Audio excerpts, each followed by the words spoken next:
For today's video, magbabypass tayo ng ating sirang electric fan na ayaw nang gumana. Ayan. Babaklasin natin ito sa ating gagawin natin yung ating electric fan na hindi natin binubuksan yung ating pinaka-motor niya. Ayan. Kaya kung una kong tinasin nga rito yung kanyang plug at wala nga siya continuity. Pero dito sa may 1, 2, 3 niya, isa meron naman siya reading. That means kapag ganyan yung ating detect sa ating tester, ibig sabihin buo yung motor pero thermal fuse yung sira niya. Ayan. Gagawin natin to na hindi magkapalit tayo ng thermal fuse. Ayan, papalitan natin thermal fuse na hindi natin binabaklas yung ating motor. Ayan, dahil yung kanyang play naman ng ating shafting is okay na okay pa naman. Maganda pa naman yung kanyang play. Maganda pa naman yung kanyang ikot. Kaya ang gagawin ko na lang dito, ibabypass natin dito sa labas. Pero at the same time na maglalagay pa rin tayo ng thermal fuse. Ayan. Easy way lang naman na itong portion na to. Easy way lang naman natin ito i-jumper. Ayan, ito yung pinaka galing sa ating saksakan. Ayan, yung isang side naman is galing naman sa ating switch. Ayan, balik dito sa may capacitor niya, may dalawang wire dyan sa ating capacitor.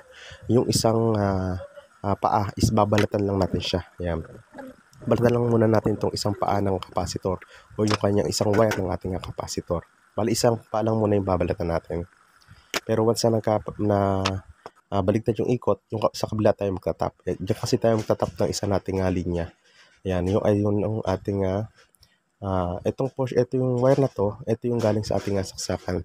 Yan, bali dalawa yan. Yung galing sa ating 220 outlet, ito yung isa is dumiretso sa switch. Ayun, yung kulay white, dumiretso sa switch. Dumiretso sa switch yung isang wire natin.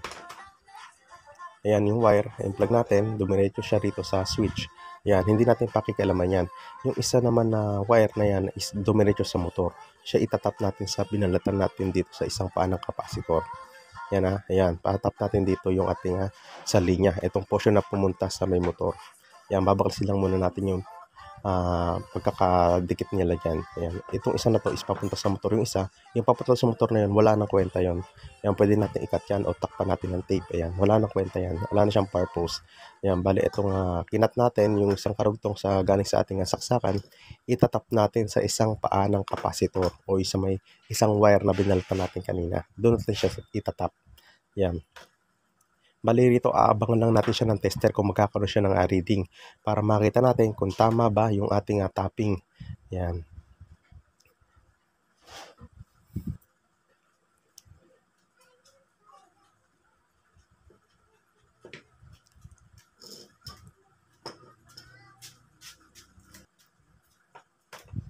Kaya itatap lang natin dito sa ating isang paa ng capacitor yung ating linyang isa. Kailangan magkaroon siya ng reading. Yan, bago itap natin siya, ayan, at nagkaroon na nga siya ng reading.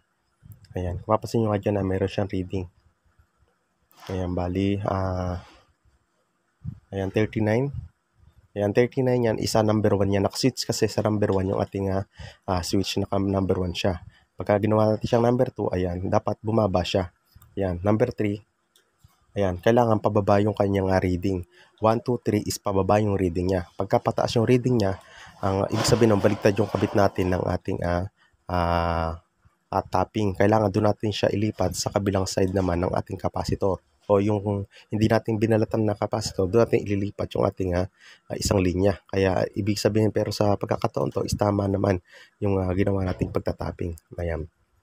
Bali, i-set aside muna natin yan at mayroon pa tayong gagawin na isa pang proseso. Yan, ito yung ating thermal fuse. Ayan. Ito yung ating thermal fuse. Lalagyan lang natin siya ng wiring. Dahil ito yung gagamitin nating pantap dyan sa ating ginawa na pag-jumper. Ayan, ayan. Okay naman yung ating thermal fuse. Ayan. Make sure lang din na matester natin yung thermal fuse natin kung gumagana siya o mayroon siyang continuity. Once kasi na wala siyang continuity, mababaliwala yung ating pag-jumper. Yan, lagyan mo lang natin siya ng wiring. O, hindi naman ganun kahaba yung wiring na ilalagay natin. Yung sakto lang siya. Siguro mga kalahating dangkal lang siya o mga 3 inches siya. Yung dalawang paa niya is meron siyang 3 inches na wire.